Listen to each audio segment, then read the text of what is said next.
Olá, turminha do 7º ano, tudo bem com vocês? Pronto para mais uma aula de geografia? Hoje nós vamos aprender um pouco sobre população brasileira. Nós vamos começar falando sobre a formação da população brasileira. De primeiro, os indígenas, que eram os nativos da terra, ocupavam o território brasileiro. Com as expansões marítimas e as grandes navegações da Europa, os primeiros grupos de imigrantes a entrar no Brasil foram os europeus de nacionalidade portuguesa. Eles entraram no Brasil, começaram então um processo de exploração da terra e, consequentemente, trouxeram o segundo grupo de imigrantes no Brasil, que foram os negros africanos. Os negros africanos foi uma imigração forçada, eles vieram para trabalhar como escravos nas lavouras de cana-de-açúcar e na cafeicultura. Posteriormente, o terceiro grupo de imigrantes a entrar no Brasil foram os europeus de outras nacionalidades, italianos, espanhóis, franceses, alemães e os asiáticos, começando pelos japoneses, depois chineses e coreanos. E esses vieram, o terceiro grupo, ele adentrou o território por conta da abolição dos escravos e a necessidade de mão de obra na cafeicultura e, posteriormente, na industrialização que se instalou na região sudeste.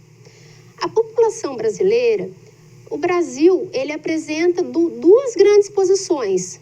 Ele é o 5º maior país em população e também é o 5º maior país em área territorial. O que acontece nessas duas grandes posições do Brasil? Ele é denominado um país muito populoso, porque tem a 5ª maior população, e pouco povoado, porque ele tem uma área territorial muito grande. E a maioria da população brasileira, ela está concentrada na faixa litorânea, entre Nordeste, Sudeste e Sul.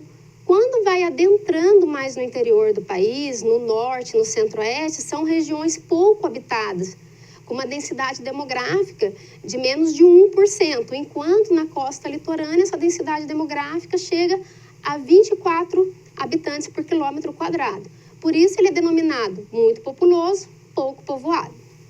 Outra característica da população brasileira é a população feminina, em maioria a população masculina. As mulheres são maiores no Brasil, são em maior quantidade. Por quê? Os homens têm muita mortalidade de jovens do sexo masculino. Devido ao tráfico, à criminalidade, o homem ele é mais propício a ir para esse caminho do que a mulher. Por outro lado também, a mulher, ela se preocupa mais com a saúde. Ela vai mais ao médico, ela se preocupa em diagnosticar doença, em fazer tratamento. E o homem, ele já não se preocupa muito em cuidar da saúde. Então, isso também faz com que a expectativa de vida da mulher seja maior do que a dos homens. E isso resulta numa maior população feminina em relação à masculina brasileira. Outro fator da população é a população, as taxas de natalidade, ela vem caindo desde a década de 1960. Por quê? A população nessa época ela era mais concentrada no campo.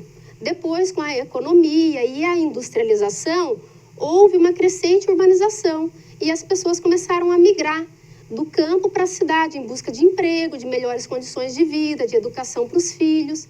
E toda essa dificuldade da vida urbana e os gastos, de um filho na cidade implicou na redução das taxas de fecundidade da mulher. A mulher, hoje em dia, ela tem uma média de 1 a 2 filhos. É a média nacional brasileira. Na década de 60, essa média chegava a 6, 7 filhos por mulher. E também teve a invenção dos métodos contraceptivos, da pílula anticoncepcional, a entrada da mulher no mercado de trabalho. Tudo isso fez e faz com que a mulher, hoje em dia, ela vem querendo ter cada vez menos filhos.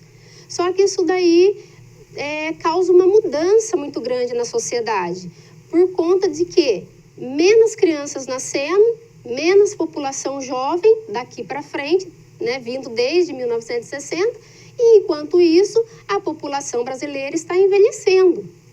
Então, a pirâmide etária de 1960 tinha ali uma base larga, porque tinha muitas crianças, e o topo era mais estreito, porque eram poucos idosos.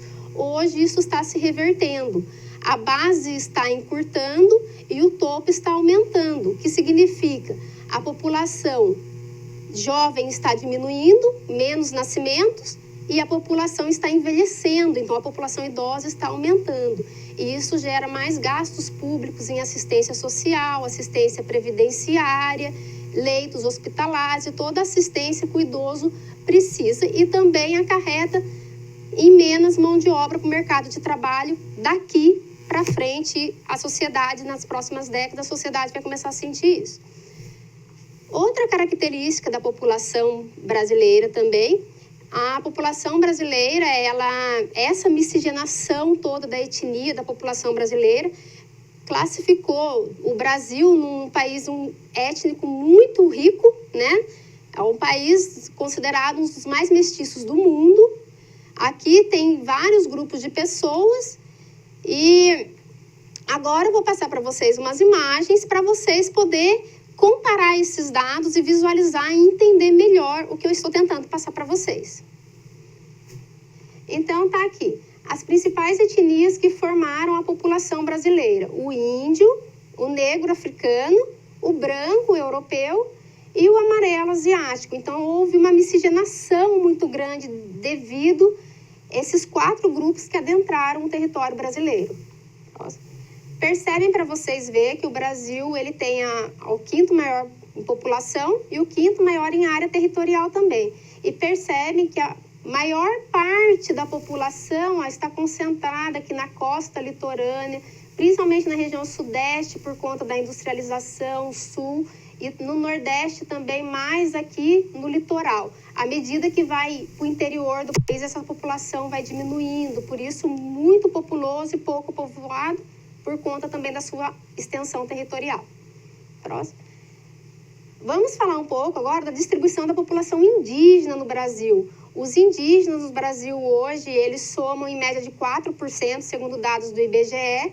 A maior população indígena se concentra no norte, depois no nordeste, no centro-oeste, no sudeste e no sul. Lembrando que os indígenas, hoje em dia, eles representam muito pouco do que eles representavam no ano de 1500, no período da colonização.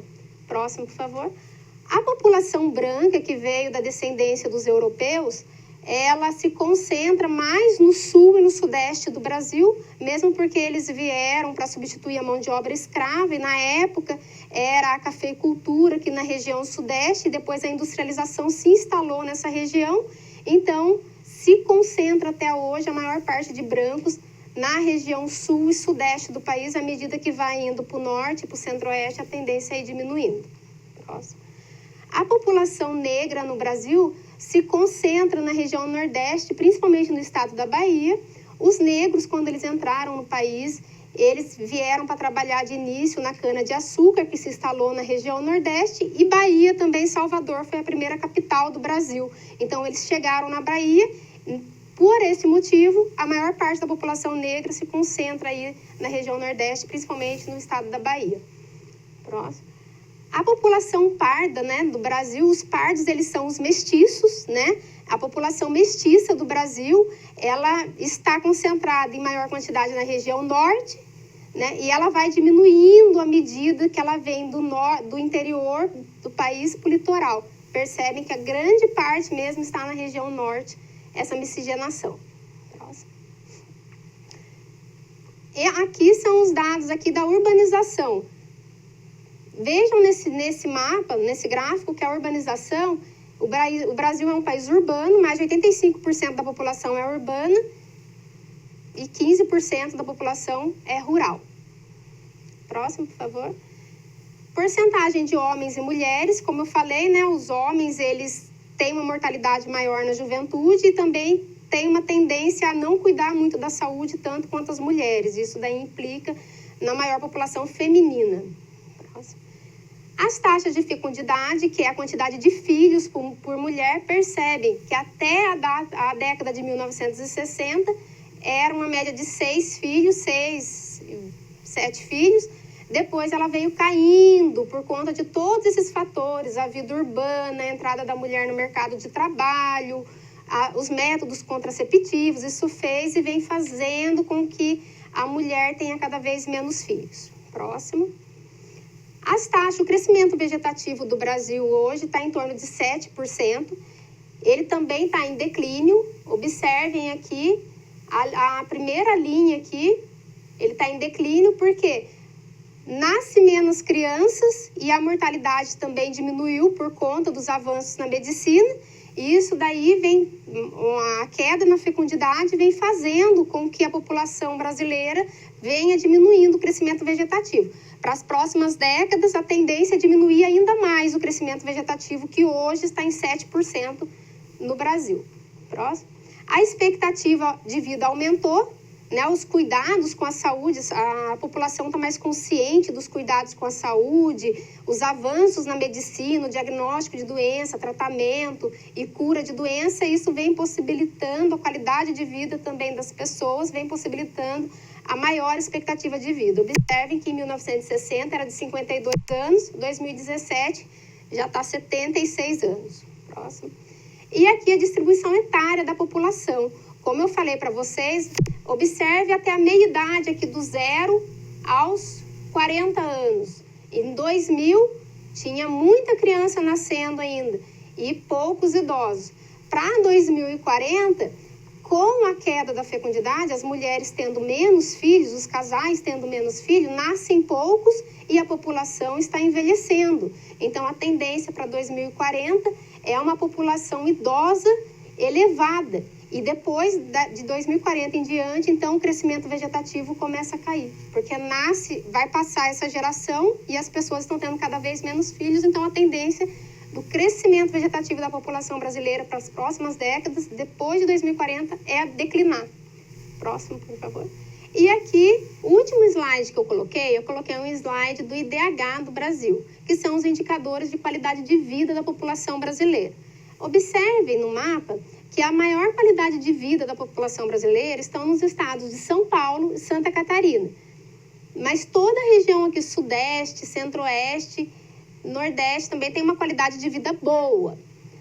Já no norte do país e no interior do Nordeste, a qualidade de vida cai um pouquinho.